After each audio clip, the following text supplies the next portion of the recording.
Halos lahat ng mahirap, pinangarap maging mayaman. Pero naisip mo rin ba kung bakit may mga tao pa rin na kahit magsumikap ay nananatili pa rin mahirap?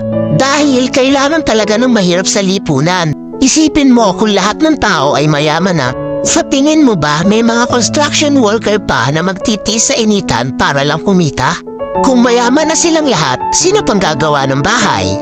Yung mga magsasaka, kung lahat sila mayaman na, magbibilad pa ba sila sa araw para magsaka at magbungkal ng lupa? Kung hindi na, ano nang kakainin natin? Kung lahat tayo ay mayamang negosyante, sino pang magiging trabahador? Mas marami mang mahirap sa lipunan, pero sa totoo lang, sila ang higit na kapaki-pakinabang. Bakit? Mas marami silang alam na trabaho na pinakikinabangan ng mayayaman.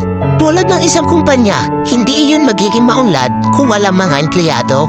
Kahit na gaano kahirap ang trabaho sa isang kumpanya, kahit na masama pang ugali na nagpapatrabaho, di ba natitiis ng taong gipit?